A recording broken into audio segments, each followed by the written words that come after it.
So mga kadugot, kwento ko sa inyo yung nangyari kagabi na talagang hindi ko makakalimutan na na-experience ko. So dito sa kwarto ko na to, ayan, dito ako natutulog mag-isa. Bali hindi ako nagpopom kasi nga mainit, tsaka gusto ko yung pom sa paa lang. So ayan, dito ako nakapesto. Ayan, dito ako nakapesto. So ngayon, meron na kami ditong pom. Sa gabi, sinasamahan ako dito nila mama tsaka nila dada. Kasi isang beses binungot na ako dito. Kaya sabi ko, samahan naman nila ako dito sa bahay ko kasi nga ako lang mag-isa dito. Kaya sabi ko, samahan niyo naman ako matulog kahit doon lang sila sa labas. Ito. Ganito kasi yan. Wait lang. Alam niyo, 'di ba ako maaga matulog. Oh. Pero ngayon nagigising na lang ako ng mga alas 12, alauna kasi nga syempre si Giselle uwi galing trabaho, tatawag sa akin. Tapos noon, natutulog na ulit ako. Nangyari ganito. Alas 2 na, matutulog na ako. Paramdam. Hindi, tutulog na ako. Ngayon, syempre, tulog na ako para wala na ako ano. Anong nangyari sa akin ganito? Tulog na ako.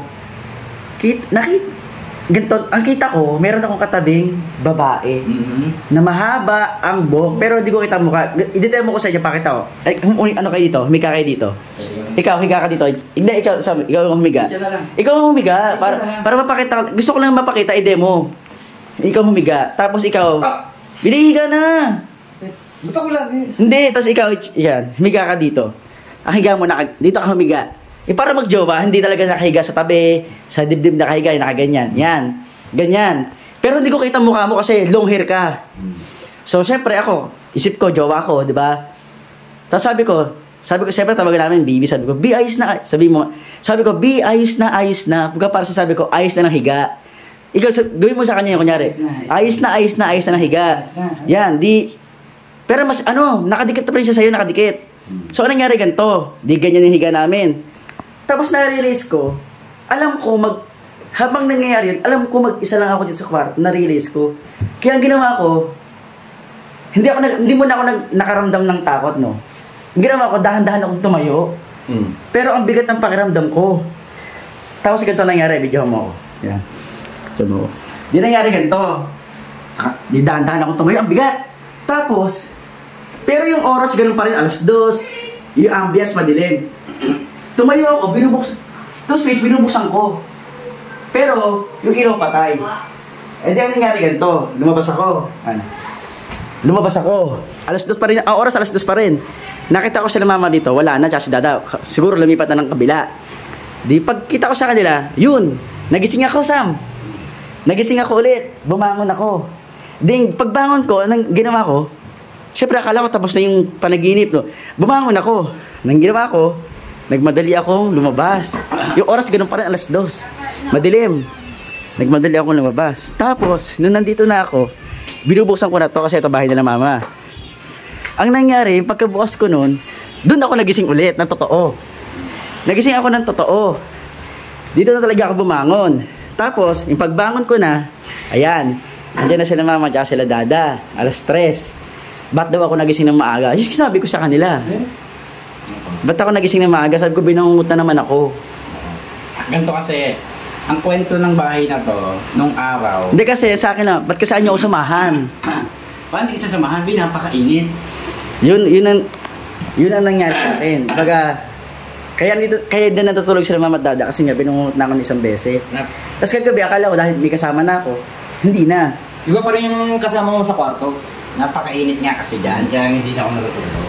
Kaya yan, dito ako mag-isa.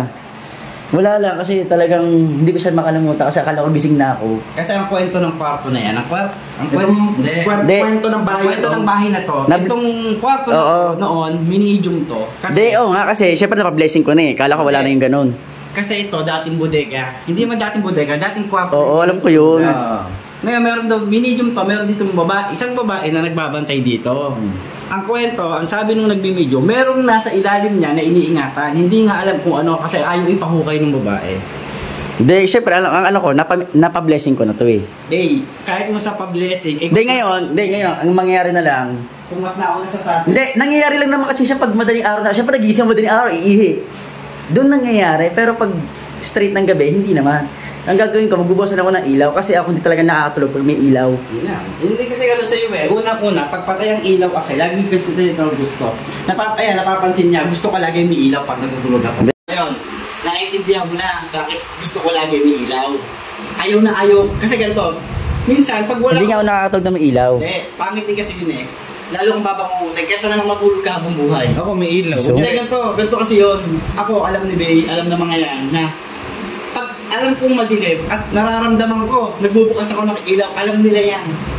Kasi alam ko, meron nang nakabantay sa akin. Meron talaga dyan? Meron nakatitig sa'yo, meron nakaano. Kaya ang ginagawa ko, Hindi, ako naman, ilaw. hindi ako natatakot kasi hindi ko iniisip yun. Bay, kasi lagi mong hindi iniisip eh, pero iba yung nakakaramdam ko eh. Hindi na naman ikaw ang tao eh.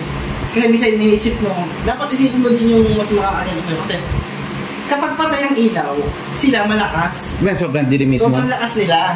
Wala talaga, ang ilaw lang namin, ito sa aquarium, sa isda.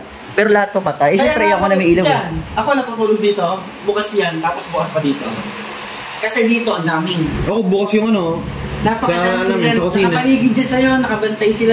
Wala na, di na ako natulog. Tara mo ka naman dada. Di na ako natulog. kasi kita mo sa amin, kami lang tao Huwag din kasi, bakit kasi yung bahay na lagi walang ilaw?